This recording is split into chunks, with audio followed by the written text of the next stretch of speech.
Hello and welcome back guys. एक बार फिर से स्वागत है आपका एक और नई वीडियो में। आज हम जानने वाले हैं इन्फॉर्म्ड कंसेंट के बारे में। और आज का ये वीडियो छोटे से उदाहरण से शुरू करना चाहूँगा। मान लीजिए आप किसी डॉक्टर के पास जाते हैं और डॉक्टर डायग्नोस्टिक पर्पज़ के लिए कोई आपको टेस्ट लिखता है, चाहे वो इन्वेजिव हो या फिर नॉन इन्वेजिव हो। तो उस टेस्ट को कैरी आउट करने से पहले वह डॉक्टर आपको इन्फॉर्म करता है, यानी कि उस टेस्ट से जुड़े रिस्क के बारे में इन्फॉर्म करता है आपको या आपके गार्डियन को। और बदले में यानी कि इन रिटर्न आपका कंसेंट ले लेता है, एक लिखित दस्तावेज पे सिग्नेचर ले लेता है। यानी कि इन केस कोई इमरजेंसी होती है तो उसके लिए आप ही रिस्पॉन्सिबल हैं। डॉक्टर कहता है कि we will try our best, in case of an emergency you shall be responsible for that. तो इसी को कुछ हमने कहा है इन्फॉर्म्ड कंसेंट। और यही इन्फॉर्म्ड कंसेंट इसी तरह क्लिनिकल रिसर्च यानी क्लिनिकल स्टडीज़ में वैलिड होता है। अगर हम क्लिनिकल रिसर्च यानी कि क्लिनिकल रिसर्च में इन्फॉर्म्ड कंसेंट वर्ड यूज़ होने वाला उसका परिभाषित करना चाहें, किस प्रकार परिभाषित कर सकते हैं देखते हैं। It is a process by which subject voluntarily confirm his or her willingness to participate in the particular trial. यानी कि कोई भी सब्जेक्ट यानी कि कोई भी व्यक्ति वॉलंटियर एक क्लिनिकल स्टडी में पार्टिसिपेट करना चाहता है तो अपनी सहमति यानी कि अपनी इच्छा शक्ति यानी कि अपनी इच्छा से ही वो बताएगा कि मैं पार्टिसिपेट करूँगा या फिर नहीं करूँगा। आफ्टर उसके लिए भी कंडीशन है कि उसको सबसे पहले मैं कुछ बताऊँगा कि उस स्टडी से जुड़े रिस्क के बारे में बताऊँगा, उसको फ़ायदा क्या होने वाला है वो बताऊँगा, तभी जाके वो पार्टिसिपेट करेगा। वही कुछ लिखा है, after having been informed of all aspects of the trial that are relevant to subject decision to participate. यानी कि उससे जुड़े जितने भी सब्जेक्ट का डिसीजन है उस पर डिपेंड करता है, वही हम चीज़ें उसे बताएंगे। और इस चीज़ को हम एक लिखित दस्तावेज पे ले लेंगे, यानी कि लिखित दस्तावेज पे लेंगे, उसमें सब्जेक्ट के सिग्नेचर होंगे और ऊपर टर्म एंड कंडीशन होगी कि ये रिस्क हो सकता है आपकी हेल्थ को अगर आप इस क्लिनिकल स्टडी में पार्टिसिपेट करते हैं। और फ्रेंड्स यही कुछ बताना चाहा है इस इमेज में, यानी कि आई काट के वी डिसाइडेड लिखा है, यानी कि एक ने समझाया है दूसरे ने समझा है और दोनों की रजामंदी से ही इन्फॉर्म कंसेंट हुआ है। और फ्रेंड्स अगली स्लाइड क्या कहती है वही देखते हैं। अगली स्लाइड बताती है गोल के बारे में, यानी कि मेन मकसद क्या है इन्फॉर्म कंसेंट का। इन्फॉर्म कंसेंट का मेन मकसद यही है कि पूरी भरपूर जानकारी दें सब्जेक्ट को कि आप जो स्टडी में पार्टिसिपेट कर रहे हैं उस स्टडी के रिस्क क्या होने वाले हैं, उस स्टडी के बेनिफिट क्या होने वाले हैं और आपको क्या फ़ायदा मिलने वाला है उस स्टडी से जुड़ा अगर आप उसमें पार्टिसिपेट करते हैं। तो वही कुछ बताना चाहा है। The main goal is to provide the people with the sufficient information so that they can make informed choices about whether to begin or to continue participation in clinical research or not। यही कुछ, अगर जानकारी भरपूर होगी तभी वो subject inform decision ले पाएगा अपना स्टडी से जुड़ा। और फ्रेंड्स अब अगली स्लाइड क्या कहती है, मोर info about the informed consent, यानी कि थोड़ी भरपूर जानकारी इन्फॉर्म कंसेंट से जुड़ी। In clinical research, obtaining informed consent is the most sensitive and complex ethical issue।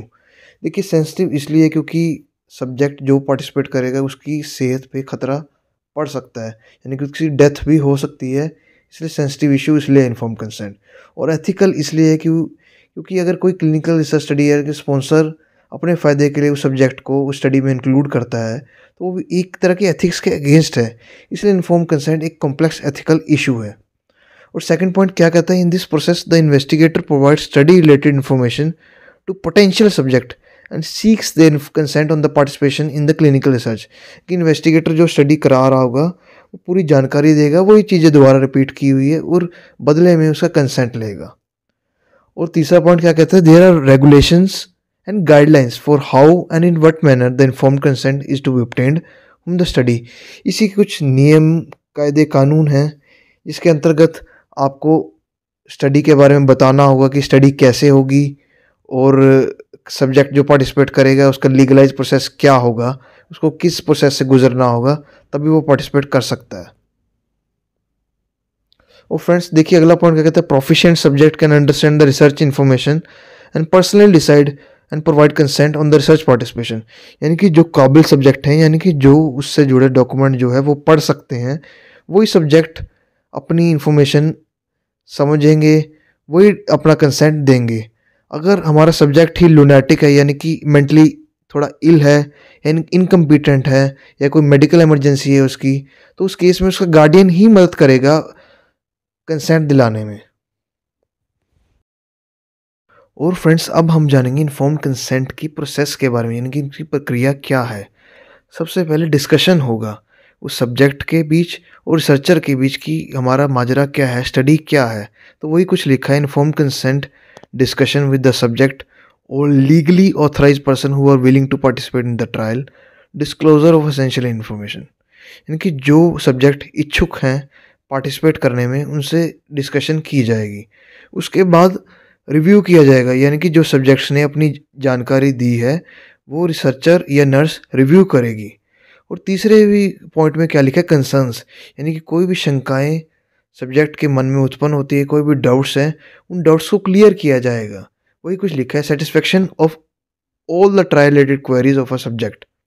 और चौथा पॉइंट क्या कहता है, टाइम, यानी टाइम दिया जाएगा सब्जेक्ट को डिसीजन लेने के लिए। उसकी क्वेरी सॉल्व होगी कि अब उसे टाइम दिया जाएगा, वो सोचेगा कि आगे मैं पार्टिसिपेट करूं या फिर ना करूं। और फिफ्थ पॉइंट भी ये क्या कहता है, फिफ्थ पॉइंट कहता है सब्जेक्ट और legally authorise person willing to participate in the trial, अगर वो तैयार हो गया उस स्टडी में पार्टिसिपेट करने के लिए, तो उसके बदले में क्या होगा, उसमें उसका साइन लिया जाएगा। एक डॉक्यूमेंट होगा, inform consent form should be sign and personally dated, उस पर डेट डाल दी जाएगी। और बदले में उस सब्जेक्ट को क्या दिया जाएगा, 3 चीज़ें दी जाएगी। पहला साइन डेटेड कॉपी, यानी कि जो उसने सब्जेक्ट ने उन्हें रिसर्चर को एक कॉपी अपने साइन की, उसकी डेटेड कॉपी दी जाएगी। पेशेंट इन्फॉर्मेशन शीट दी जाएगी, यानी कि जो उसने अपनी इन्फॉर्मेशन दी है, उसकी हेल्थ कंडीशन क्या है, उसकी कॉपी दी जाएगी। और तीसरी नेसेसरी कॉन्टैक्ट डिटेल, उसको कॉन्टैक्ट डिटेल दिए जाएंगे कि हमारी जो स्टडी हो रही है, हमारी ऑर्गेनाइजेशन क्या है, उससे जुड़ी सारी इन्फॉर्मेशन उस सब्जेक्ट को दी जाएगी। और फ्रेंड्स, अगली स्लाइड क्या कहती है, elements of informed consent process. ये किन किन चीज़ों से मिलकर बना है इन्फॉर्म्ड कंसेंट प्रोसेस।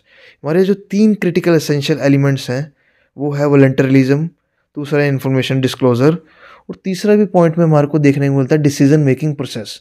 तो आइए देखते हैं क्या कहता है वॉलंटरिज्म। वॉलंटरिज्म ये कहता है कि मैं कोई भी डिसीजन लूँगा, मैं फ्री हूँ, मैं किसी दबाव के अंडर नहीं हूँ, मैं डिसीजन लूँगा अपनी जानकारी यानी कि अपनी बुद्धि से ही लूँगा, और जो मेरे लिए सही है या गलत है वो मैं खुद सोच समझ कर लूँगा। तो वही कुछ बताना चाहा है वॉलंटरिज्म के बारे में। It is an ability of an individual to जज freely and independently what is good, right, best, subject to his or her situation, values and prior history. यानी कि उसकी जो हिस्ट्री है, यानी कि उसकी कंडीशन है, उसके मद्देनजर देखते हुए वो खुद डिसीजन लेगा या कोई प्रेशर में डिसीजन नहीं लेगा। अगला पॉइंट क्या कहता है, इन्फॉर्मेशन डिस्क्लोजर, यानी कि कोई भी सब्जेक्ट उस स्टडी में अगर पार्टिसिपेट कर रहा है तो उसको भरपूर जानकारी दी जाए। और जानकारी में क्या क्या चीज़ें इंक्लूड होती हैं, nature and purpose of study, कि स्टडी का नेचर क्या है, क्रॉस सेक्शनल स्टडी है, कोहार्ट स्टडी है, या फिर कोई भी अन्य कोई भी स्टडी हो, और उसका पर्पस क्या है। मान लीजिए कोई बीपी वाली दवा है, वो बीपी को एंटी हाइपरटेंसिव यानी कि हाइपरटेंशन को हाइपोटेंशन में लेकर आ रही है या नहीं आ रही, तो वो क्लियर होना चाहिए। Health condition for which research E propose, यानी कि कौन सी हेल्थ कंडीशन के लिए रिसर्च की जा रही है, यानी कि बीपी के पेशेंट है, बीपी के लिए ही की जा रही है, तो वो वाला एग्जांपल हम ले सकते हैं। तीसरा प्रोबेबल रिस्क एंड बेनिफिट्स, उस दवा को इस्तेमाल करने से क्या क्या रिस्क, कहीं वो वाली दवा बाल्डनेस तो नहीं कर रही, कहीं वो दवा हाइपोटेंशन की बजाय हाइपरटेंशन और बीपी तो नहीं बढ़ा रही, तो वो चीज़ें भी उस सब्जेक्ट को क्लियर होनी चाहिए। और डी पॉइंट क्या कहता है, यानी कि फोर्थ पॉइंट क्या कहता है, nature and risk associated with the research participation, यानी कि कोई भी जो सब्जेक्ट पार्टिसिपेट कर रहा है उसकी सेहत पे क्या खतरा पड़ सकता है उस दवा को इस्तेमाल करने से पहले, दवा को इस्तेमाल करने के बाद, तो वही उसको जानकारी होनी चाहिए। और अगला महत्वपूर्ण पॉइंट है right to withdraw at any time, यानी कि अगर सब्जेक्ट चाहे तो किसी भी टाइम उस स्टडी को करने से, मतलब स्टडी में पार्टिसिपेट करने से हट सकता है, क्योंकि उसका पूरा हक है। और इसी को हम क्लिनिकल रिसर्च में कहते हैं ड्रॉप आउट्स। और अगर आप ड्रॉप आउट्स पे डिटेल वीडियो चाहते हैं तो नीचे कमेंट सेक्शन में जाकर कमेंट कीजिए, मैं ज़रूर डिटेल वीडियो बनाऊंगा कि ड्रॉप आउट्स क्या होते हैं। और फ्रेंड्स, अगला महत्वपूर्ण यानी कि अगला पॉइंट है क्रिटिकल एसेंशियल एलिमेंट्स का डिसीजन मेकिंग प्रोसेस, यानी सब्जेक्ट की बुद्धि यानी कि कोग्निटिव एबिलिटी पे डिपेंड करता है टोटली कि वो पार्टिसिपेट करेगा या फिर नहीं करेगा। तो वही कुछ लिखा है, it is an ability of an individual to understand and appreciate the nature and consequence of the health decision and to formulate and communicate the decision regarding the healthcare. Decision capacity depend on the cognitive capacity and voluntarism. ये वही है कि किसी के दबाव के under नहीं है, वो अपने कॉग्निशन से यानी कि अपने दिमाग से सोचेगा कि ये स्टडी मेरे लिए सही है या फिर नहीं है, और तभी वो पार्टिसिपेट करेगा. So this is all about the informed consent. Hope so you like the video. अगर आपको वीडियो अच्छी लगी तो वीडियो को लाइक कीजिए और हमारे चैनल को सब्सक्राइब कीजिए. Thank you so much.